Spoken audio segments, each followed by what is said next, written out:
Good morning, and welcome back to the Automated here at 6 a.m. in the morning here in Shenzhen, and 5 p.m. wherever you may be. In Korea, I think it's 7 p.m., and then in Portland, it is 3 p.m. So welcome to everybody to this show, wherever you may be.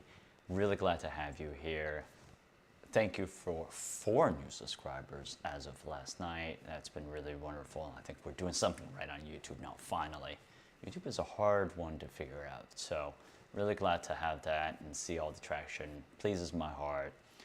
For those that are logging in, I am now in control of the comments. I definitely see. Let's take a look at this live stream, whether chat is enabled. And if it is, it's great because then I can see what's going on. But as always, it may not happen. But today we've got a very busy broadcast for you. We've got a few things going on. We've got all the news that we normally have, and then we've got an interview with a very, very special guest, someone that I've known for probably about 10, 15 years now, 2011, 15 years, actually, 15 years.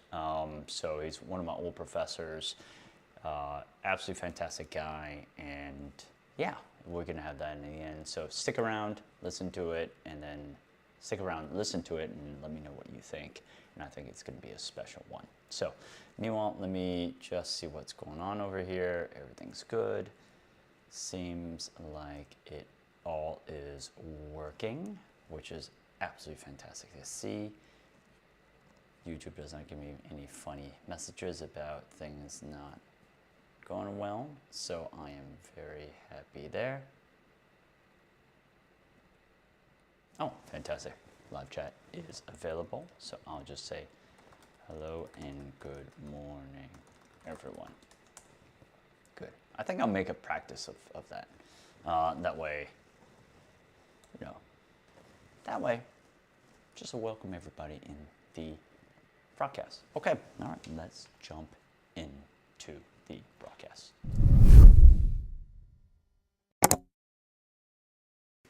All right, the first piece of news and the news of the day we have for you today is about Anthropic Claude. So what we found last week, we reported that basically Claude Anthropic will put a watermark on your content, right? So anything that you write on Claude Anthropic will be watermarked, and they said it was because of the EU Transparency Act, but let's just, let's be frank, nobody else had to do it, so not quite sure what the real reason is behind it. Now, the clever guys on the internet did something to it and cracked it. It got cracked in about 4 hours. So when developer Guillaume Mayer, sounds like a very official Frenchman, published a working override code on GitHub. And the internet completely lost its mind. Within hours, this code amassed over 200,000 bookmarks on X and pulled in more than 100 open source contributors. So he made it clear his main beef isn't with transparency, with false accusations. Current watermark detectors only spit out a guess or probability score, not absolute proof. Right, and then other developers have been coming up with their own unique ways to crack the watermark as well. And it's turned into some sort of competitive sport. Engineer Eric Hughes built his own bypass tool in 15 minutes using Claude itself. Clever on you. His strips invisible characters, wrote over sentences, and swaps out synonyms. Leon Clone, a visiting fellow at Oxford, pointed out that simply translating Claude's output into distant language, like Arabic, and back wipes the mark clean. That's a pretty clever one, actually. Doing it in Chinese, or hopefully Chinese will work, at least for me. Or Armenian, that's always a good one, actually. Another Reddit thread outlined a multi-step process involving minor rewording formatting changes that allegedly breaks watermark detection while keeping the original meaning intact. Meyer's own removal method works by routing Claude's text through non-watermarked AI models to rewrite, rephrase, and shuffle paragraphs. His model depends entirely on the system of models that do not watermark, and a rapidly shrinking pool, given the EU's code reach means that maybe they're lendless models. So it sounds like basically the language one might be more foolproof in a way. But again, we don't know how many other kind of EU countries or signatories actually have to do this. We really don't know.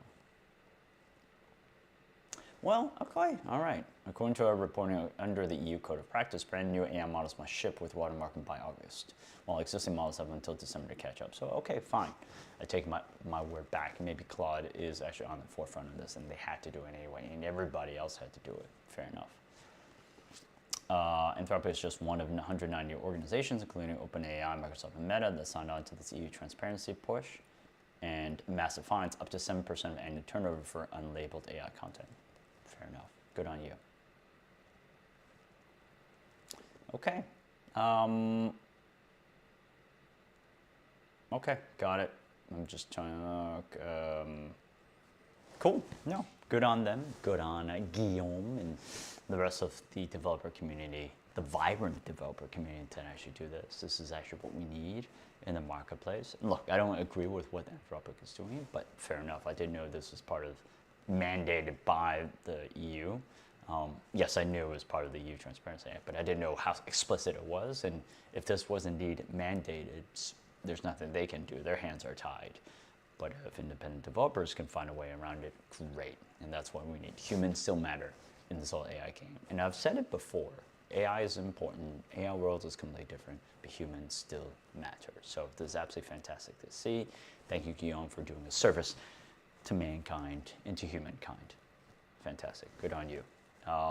Yeah, if you're in the comments, let us know, have you used it, and what methods used for you, and that way we can share and let other people know, and we can be the beneficiaries of your experience. Okay, let's move on to the next section around the AI block.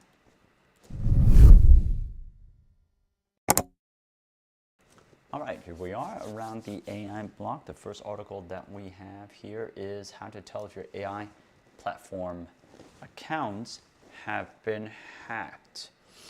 Don't really know, do we? So, we have found, this is a TechCrunch article. So how do you know if hackers can target and break your accounts on popular AI platforms such as Claude, Perplexity, and ChatGPT? Who uses Perplexity anymore? I was wondering about this anyway. Like, who uses it? I mean, I like it. I've used it before, but just who uses it anymore? It sounds like everybody's in ChatGPT or Claude. I mean, they just sucked the narrative and the mind space. Okay, so TechCrunch has created a comprehensive guide to help you protect yourself if you suspect someone has broken your account. Definitely take a look at our link at the email, and that way you can actually look at this yourself and verify. So, in ChatGPT, if someone has broken your ChatGPT account, open it on your computer's browser, click on your username, go to Settings, Security, and Login, and finally click on Active Sessions. That's actually pretty good. And then you can change your password and blah, blah, blah, blah. Claude, you go into Settings and Account, and you use, again, Active Sessions and Perplexity. Go to your username, bottom line, sign on all sessions, and confirm. So it's basically a sessions type of thing. So ultimately, I'm going to check it myself. I mean, I told you I was hacked before, so it's always good to kind of see where I stand in all of this. But yeah, definitely go to our email. If you haven't subscribed yet, you should. So theonmatter.co/subscribe. You get all the full brief of today's show there, and you get to see all the links. So definitely go there and check. That's a very, very good thing to do. Okay, all right, moving on to our next article. We have Amazon and TechCrunch makes its AI-powered Alexa Plus free on Fire TV, no problem required. So on Wednesday, Amazon said its AI assistant Alexa Plus will be rolled out to all compatible Fire TV devices in the US for free, whether or not the consumer has a Prime subscription. Previously, Alexa Plus cost $19 per month for anyone who never had Amazon Prime membership, but now it's for free. The move follows an industry-wide push to make AI services available on more consumer electronic devices. Google, for instance, rolled out Gemini on its Google TV platform.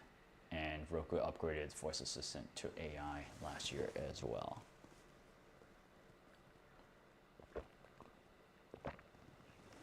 So what can it actually do? Amazon says that Alexa Plus users don't have to ask for shows by title, but can instead ask for suggestions based on other factors such as theme, age, or popularity. For example, top-rated thriller or historical drama with a strong female lead. Okay, great.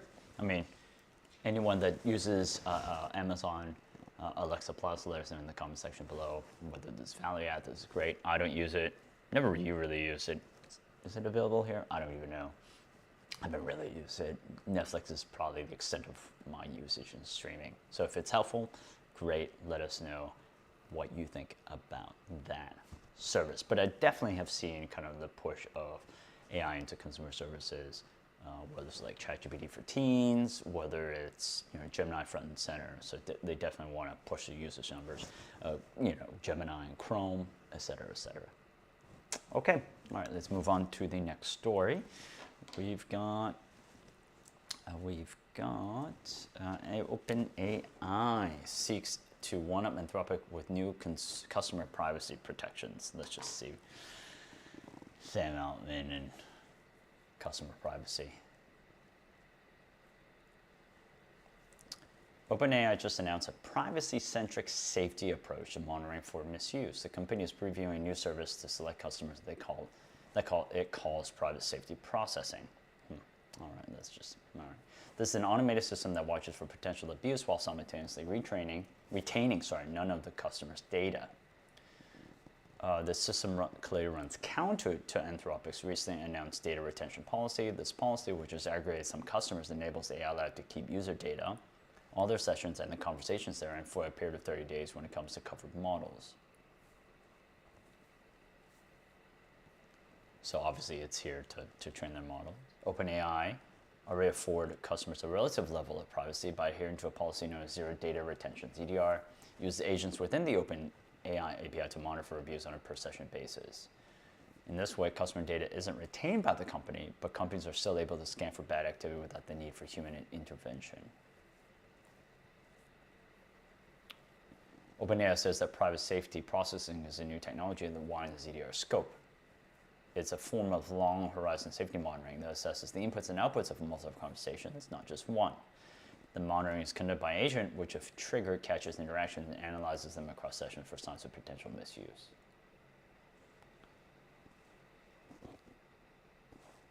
Okay.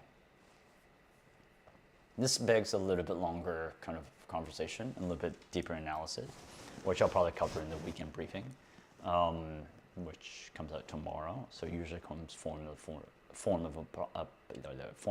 a broadcast and a podcast. So if you are a member, you get access to that. If you're not, you still get a free preview. So make sure you subscribe.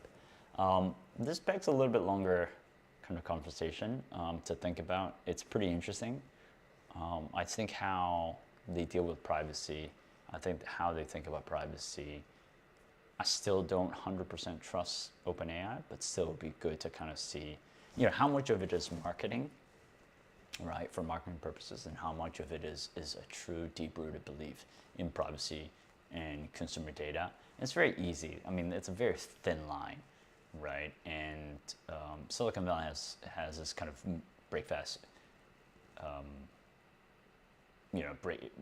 go fast and break things type of ethos, and I would say values of goodness and not just charity, but goodness, I think isn't at the forefront of things. And so, yeah, they would not be the defender of those rights. So I think it's worth kind of peering into it.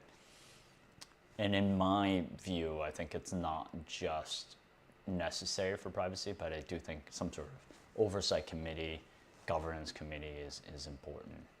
A global one, in fact. I think it's really, really important, in my view. Okay, all right, let's move on to our next article. Anyway, more in the weekend brief. AI was supposed to win over people, but it hasn't. As I said before, in China, it's actually very well trusted, but in the West, it's not. So on Wednesday, Axios reported that the National Republican Senatorial Committee sent a memo to top AI companies warning that the U.S. data centers are hurting the party's chances in a key Ohio election. I actually heard about this on a different podcast. Let's see. Sorry, slightly distracted here.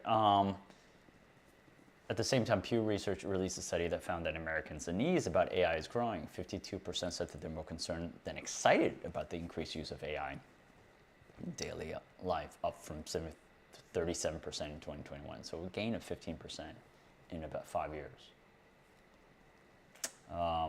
So last year was equally concerned and excited so more excited than concerned was about 10%. So last few years, it seems like it's about 10 to 9%, 9 to 11%. Concern has been about 50%. And equally concerned and excited is about 38%. Yeah. The Wall Street Journal reported this week that tech companies are facing a public relations crisis over their plans to build AI data centers across the U.S., saying that they agree to sweeten the deals, offering job guarantees, clean water investments, and other local perks. Consumers don't see how AI is making their lives better, but they're still being asked to absorb the costs, and on the stock market as well. Yeah. Again, this is also worth a weekend briefing type of thing. Airbnb CEO Brian Chesky acknowledged that the AI backlash is real, and that's largely tied to the fact that the industry isn't shipping products that regular people like. I don't think it's a narrative issue. I think it's a CEO issue as well. It's a CEO issue.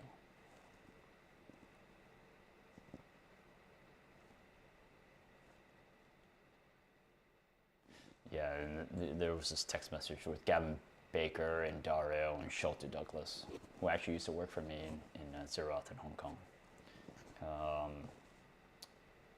Okay. The negative, even Dario has admitted a negative public perception of AI is a big problem, that fundamentally crisis of trust. He said people don't trust companies, governments, or the tech industry as they suspect they were cooking up some new way to screw them over. The solution, he said, was to deliver on AI's promises, for example, curing cancer. I don't think what I think Dario said is correct, right? I think there's an inherent mistrust of what AI is doing. But I don't think it's necessarily AI. I think it is definitely the companies. It's not big tech. It's not government. It's government because they haven't enforced the rules that they should. And there's a very different reason why governments are not trusted. I think big tech is because it's profits over the rights. And so it's not, I don't think the solution, again, this is a weak and brief type of material, I think, but I don't think the fact it's AI delivering its promises, I think it's the CEOs doing their jobs and being more humane and reaching out. I think it's a trust in the CEO, actually not because of AI, not because of the company, it's actually the people.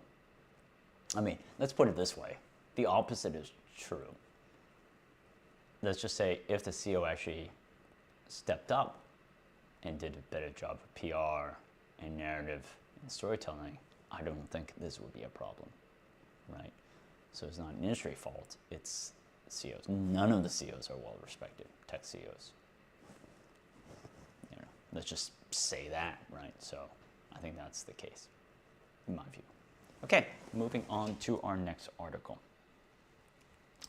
I believe it's F. Yes, Google is offering college students a year of its API, planned for free. We talked about, all these AI models are trying to go consumer, so great on them. This typically costs $200 per year or $20 a month and offers available to eligible college students in the US. It's an AI-focused offering, and the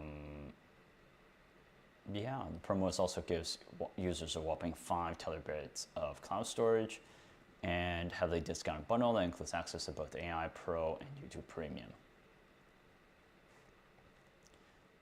There's a little offer for students outside of the US. The company's giving them a year of Google AI Plus for free. for students outside the US, bare bones $5 per month and offers access to Gemini, Omni, and twice the usage limits with the chatbot. Cool. All right, good on Google to give away for free. You know, obviously it's a way to gain usage and usage numbers. So I can definitely see why they're doing that. Might as well take advantage of it. Okay. All right, let's go to the next story. Meta AI now is on desktop app. I need to try Meta just to see if it's any good. It's part of the company's latest push to make the tools more business friendly. Let's give it a try. Anyone that's actually on the broadcast that has tried this or big on Meta AI, please definitely let us know. So the app has a few new capabilities compared with Meta's AI existing website and mobile app. It enables users to share part of their screen so the system can see what they're working on, provide more specific answers, tap more into business-friendly features, analytics and advertising tools, etc., etc. Okay, all right, cool. Would be interesting to kind of see that. Again, I don't use Meta enough. I would say Facebook. Like I was playing around with Facebook's business page for the automated. It's just atrocious. So I don't know if that's, you know, harbinger of actually how this app is going to be, but they definitely need to upgrade their business practices and user experiences. So I don't know. I definitely won't be the first to plunge in. Okay, all right, moving on to the next section or next article. Researchers say OpenAI revoked their access to the limited cyber program. Security research says OpenAI suddenly revoked their access to limited access program that removes some restrictions on using its AI tools for cybersecurity research. OpenAI confirmed that the issue was caused by an error. So TAC is a special program through which OpenAI offers vetted researchers access to the company's most advanced models so that they can ostensibly test and see what's going on. At this point, it's not entirely clear why these researchers are getting their access to TAC revoked.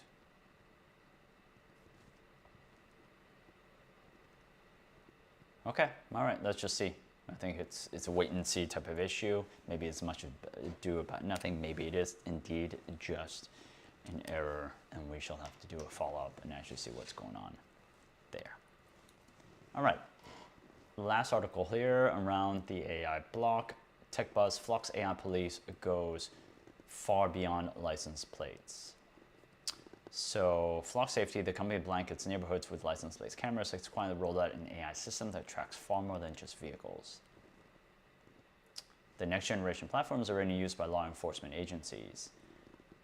Automated license plates. So Flock Safety, automated license plate readers that help cops catch car thieves and find missing persons. Okay. People don't like it.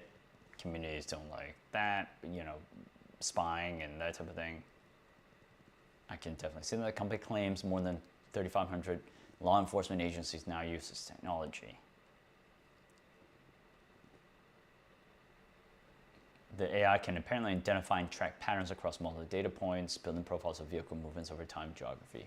Look, it's already happening in Palantir. It probably does this anyway. Yeah. Flock's defenders argue that technology solves real crimes. Of course it does, but at what cost? I mean, it's not a binary issue, right? So it solves crimes and therefore you can do it. Yep, okay, all right. Look. Flock needs to be probably not as defrocked, probably sounds like. But look, it's ultimately, yes, technology can solve crimes. Palantir solves crimes, but at what cost? So I'm not necessarily poo-pooing kind of what they're doing. I think it may solve a very good thing, but it just needs a governance layer to govern its practices, and I think that's really important. That's probably the most important thing. Not to say it's bad, it's not bad, but without values and some sort of moral authority, it's not going to go anywhere. That's my view on things. Okay, all right, let's move on to our next section. Again, these are big, tricky issues. Probably put it in the members brief. Big, tricky issues that I like, though. So, okay, all right, let's move on to the next section. Do I have any more here, just to make sure? No, I don't. Let's move on to our section, training tools.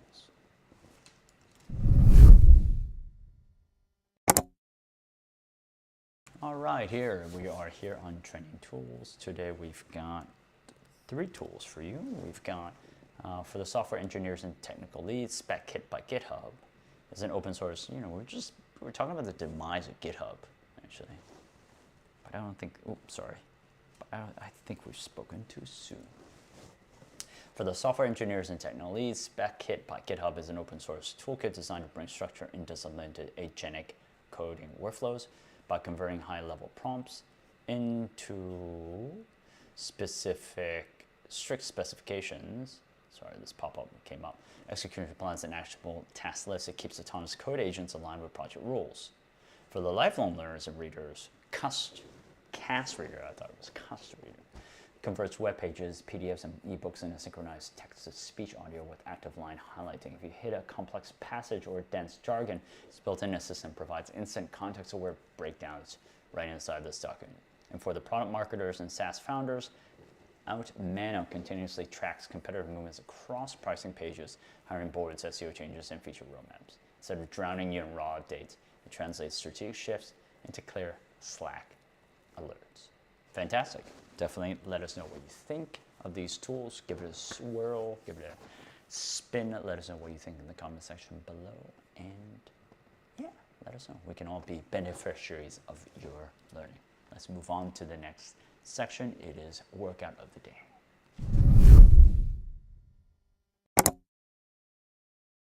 All right, workout of the day here. We are going here. How to become AI famous in 2026. I don't understand now why everybody wants to be famous. It's actually not a good thing. Not necessarily a good thing, let's just say that. 2026, the game has shifted from tracking clicks to measuring AI visibility. Right, if you're not appearing on ChatGPT or Google AI, if you do even exist, top brands are now pivoting to GEO, generative engine optimization. It's about how the bots describe you. AI models now weigh entity authority, meaning they're reading your Reddit threads, YouTube captions, even customer support logs to see if you're worth a recommendation. So how do you master AI search? Audrey.ai, the Google Analytics for chat. Use the AI keyword search. You paste your URL, and Audrey shows you the exact conversational prompt. What's the best budget? Oh, that's pretty cool. I'll definitely use it later on. You basically see how AI describes you. Ahrefs Brand Radar, the competitive T for SEO pros who want to bully their rivals out of AI summaries. Enter your brand and your top 3 rivals. The AI shared voice shows who is actually dominating the niche. Pretty good. But it's $129 a month. And then Profound, the enterprise command center for big players who need to see the plumbing of how AI sees them. Use agent analytics to see which AI bots, like OpenAI's GPT bot, are crawling your site and which pages they find most digestible. Starts at $99 a month. Okay, wow, that's pretty good. I definitely believe it. I mean, Beehive, our provider, is doing something like that as well, and it allows us to do a few things. So one, it structures, lets us manually structure our blog posts and posts so that it's more digestible for LLMs. So we can manually do it. They've actually got a kind of an automatic feature as well, which probably doesn't work as well. Then it produces a sitemap, I think, for every blog post so that the LLMs can pick it up. And it's got a AI analytics platform so people can actually see which bots are crawling. And then I think for articles behind paywalls, they also try to do something else as well, so it doesn't penalize you on the paywall, but you can actually have the content. I've noticed actually ByteSpider actually crawls this a lot. I think that was, looking at the stats this morning, I think that was the very first one, that's right, I'm trying to recall. By a long shot. So ByteSpider, there's ByteDance's AI was crawling quite a lot, and then Apple was crawled second. So I think that was kind of somewhat surprising. ChatGPT wasn't as much there. Perplexity wasn't, Claude wasn't. So those two were, I don't know whether they're playing pickup or catch up or something else. Those are the two biggest ones. But they're active. They're super, super active. Within 24 hours, the last 24 hours, they were going crazy. So that's pretty interesting. Okay, all right, let's move on to our next section. And what we have is our interview. So here we go. All right, our next section is our interview. So this was recorded previously in my old studio, in our old studio with my professor, Professor Gary Dushnitsky from London Business School. He was actually my professor of entrepreneurship, and I've got to know him as a friend over the years. Like I said, I think it's been 15 years now. So it's been a while, and we've traveled together in China. We've known each other very well. So when he last came to Hong Kong, he did a presentation on how AI is changing entrepreneurship. And I found that super fascinating, as it's the first study that I've seen on how AI is impacting entrepreneurship and what that really means. I mean, I teach a course on that, AI entrepreneurship, and it's the practical side. But he was doing the research and say how it really impacts both valuations, entrepreneurs, practices, workflows from a macro level as well. So I really appreciate his study, appreciate his thoughts. I want to share that with everybody. So yeah, let's get into that now. It's a pleasure to be here. Thank you for having me, Tan. Now, you know, you were here in Hong Kong a few months ago, and you talked a little bit about AI and how AI is really changing the face of entrepreneurship. I really want to kind of understand, as a follow-up to that lecture and that discussion, what is some of the data sharing and showing about how AI is transforming or not entrepreneurship? So this is a fascinating question, and I think this is probably the question of this decade. If I look at entrepreneurship and kind of, apologies for that, but taking a slightly longer time horizon, I think that what we have seen and what has been truly important to think about how startups launched and scale is understanding the fundamental economics of that. And if I cycle back to the previous, not just decade, but century, even millennia, you would see that, if I look at the dot-com bubble, which is a period that I have lived through, I would say that it would probably be measured in the millions. Back then, if you wanted to build any meaningful technology play, you needed to buy the equipment, hire the people, get the offices, have them humming there for months, if not years, before you actually put something out there that could potentially have traction commercially or not.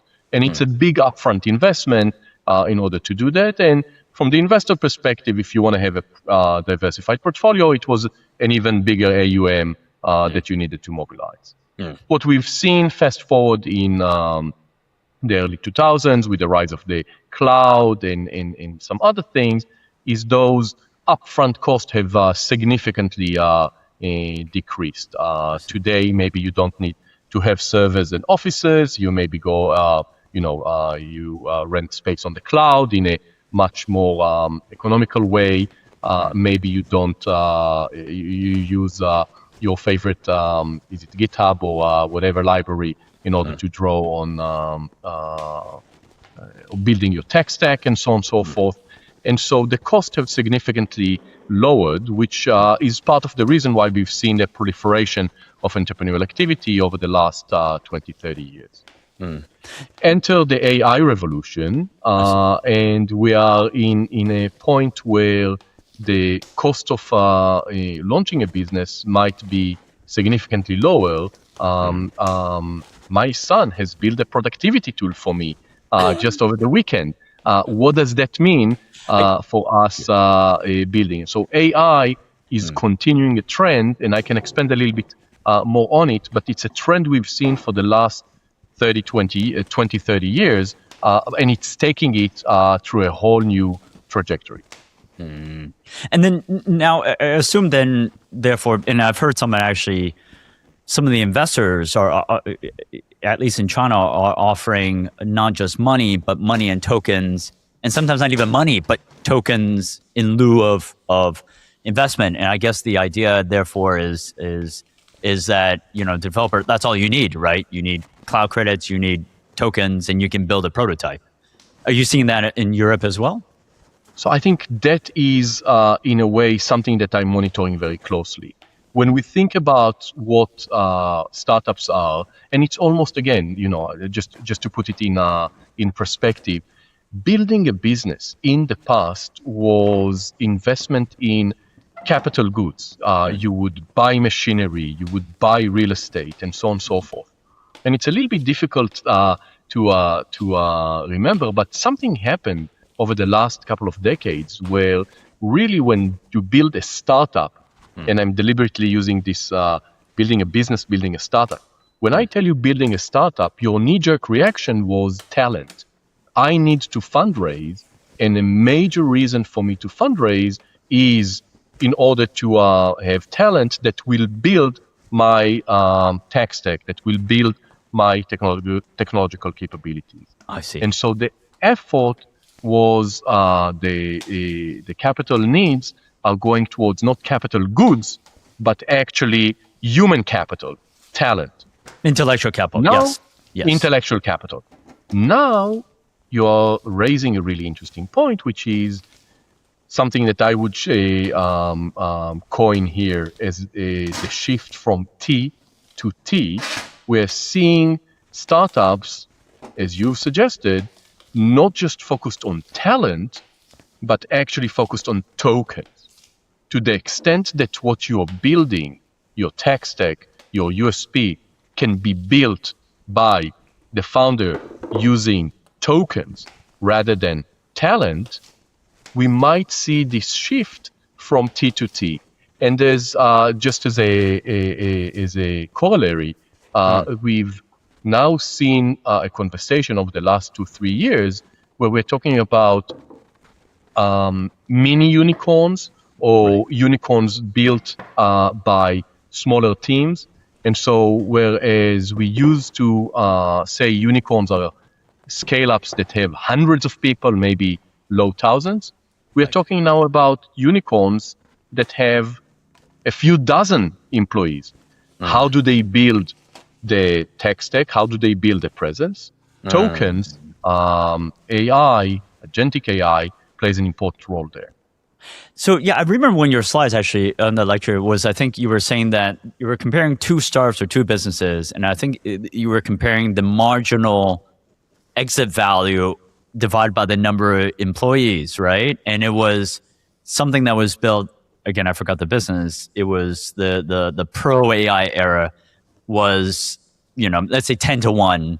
And then I think in AI age, it was 100 to 1, something like that, even though the absolute number was smaller. And so this is where we're getting into really some of the exciting things.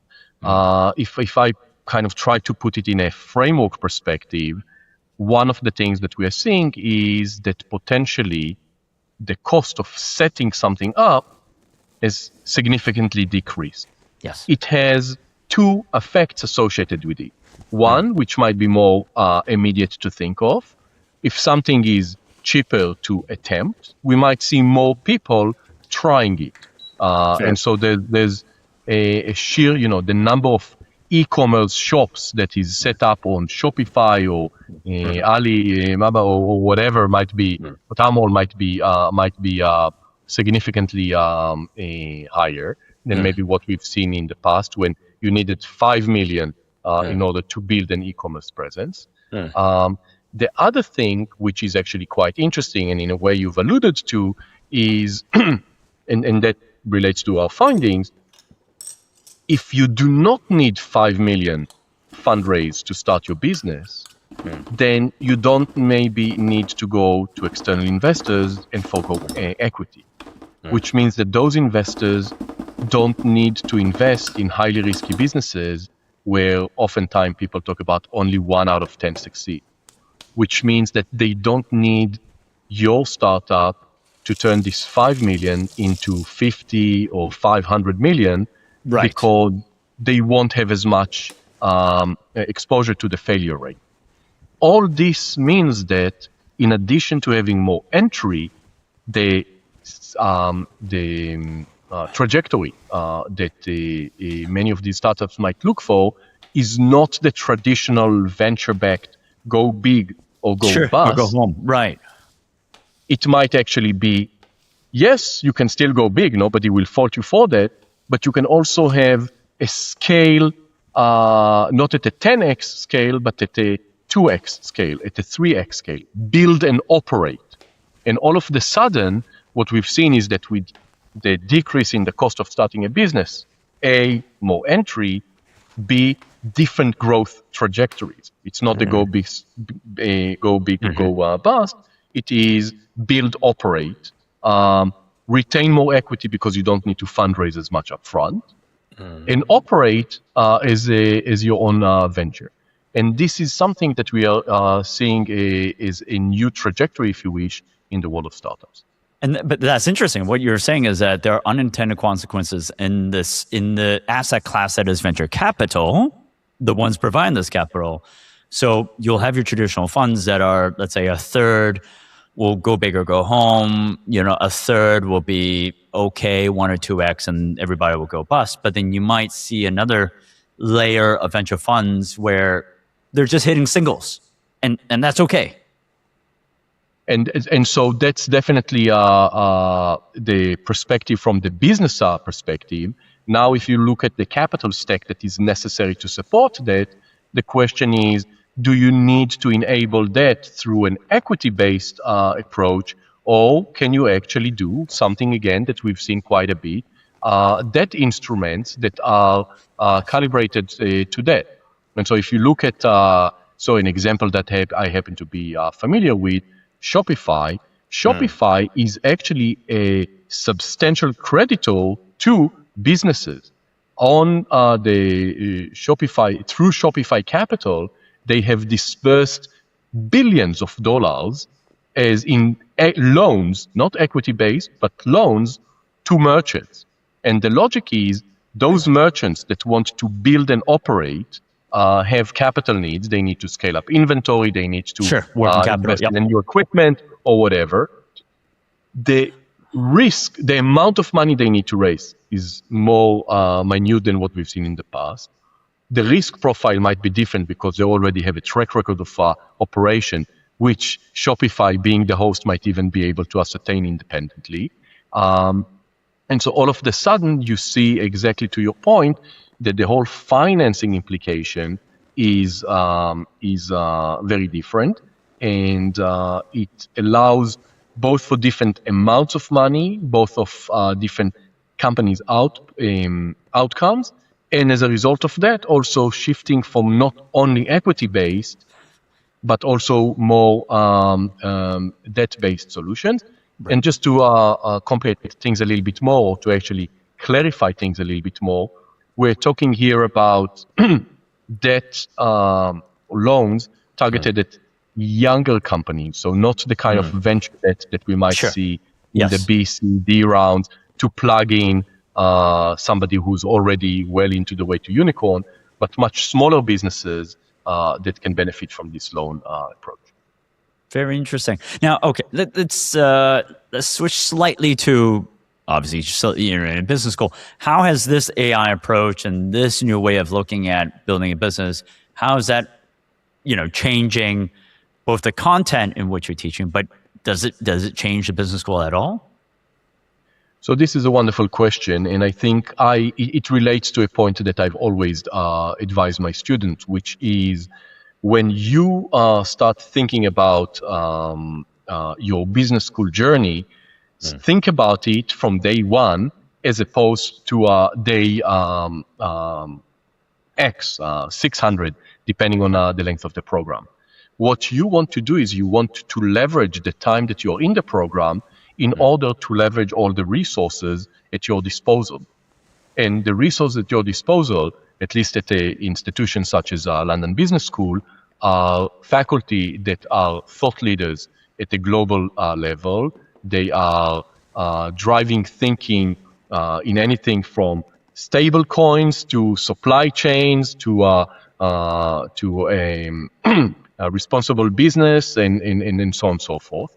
And so that's a major resource.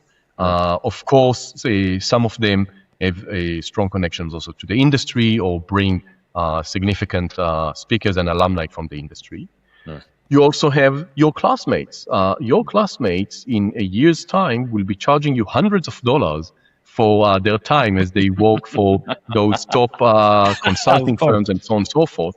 They are there in the study group working on a project alongside you. They are there around you for advice, for sounding, for support. And so use course projects in order to drive questions that you're interested in. Use the time with your classmates in order to ask questions to help identify sales channels and so on and so forth.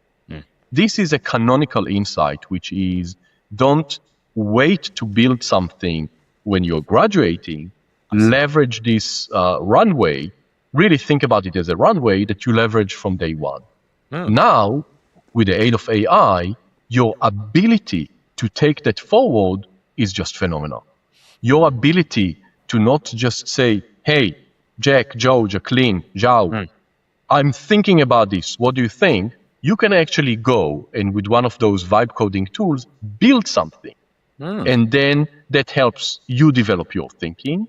It helps the feedback. People give you feedback that is more meaningful.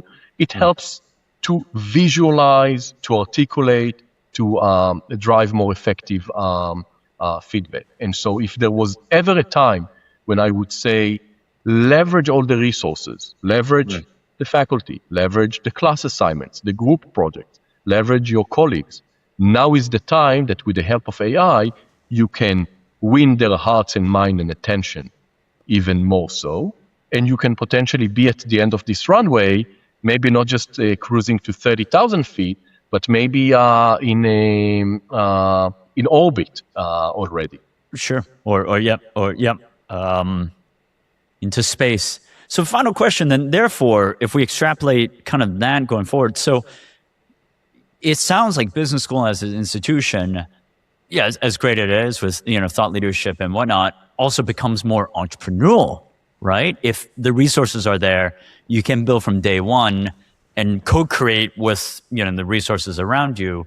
Could I say that, yes, business schools are perceived to be more entrepreneurial, the students are becoming more entrepreneurial, and I guess maybe entrepreneurship as a curriculum, as a segment of the business school, I wouldn't say doesn't exist, but it becomes almost everything. In a sense, everybody will become an entrepreneur. What say you? You are unpacking one of the more exciting areas for business schools, and I think the short answer is this is where we'll see an important part of the future unraveling itself. And in a way, I was talking to various stakeholders, C-suite managers, and so on and so forth.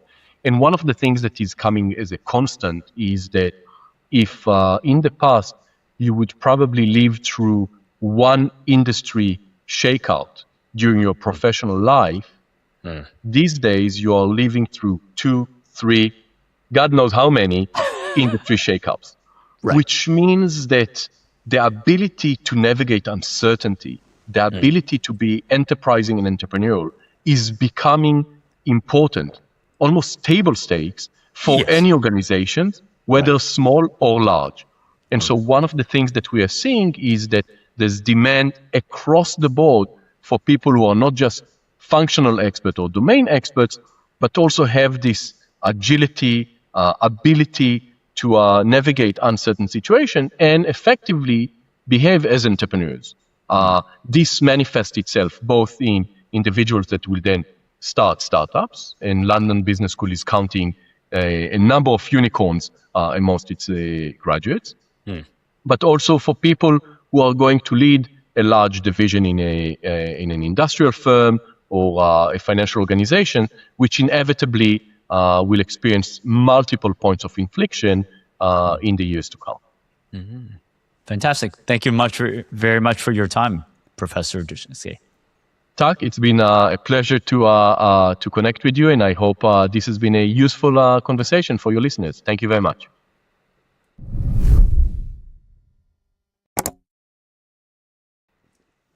All right, so that was our interview with Professor Dushnitsky on the state of AI as applied to entrepreneurship, and how it's applied and how it affects both the entrepreneur side, but also the capital raising side, and on the capital side as well, not only from a venture fund perspective, but from kind of unlocking working capital even. You know, companies coming up with creative solutions using capital because just people can do more with less these days.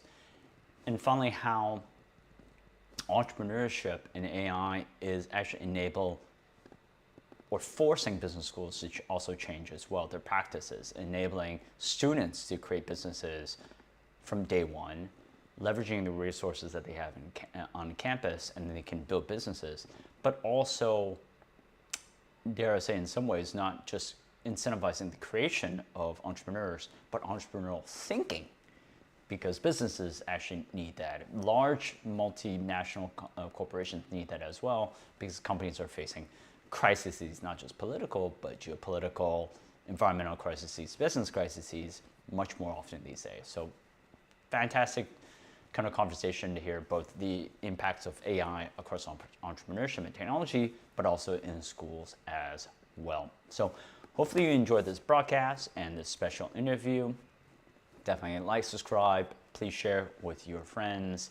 And again, if you like this brief or you like this broadcast, you want the brief in your email inbox, definitely go to theautomate.co/subscribe for to see all the goodness. So anyway, see you tomorrow in our next broadcast, and yeah, see you then.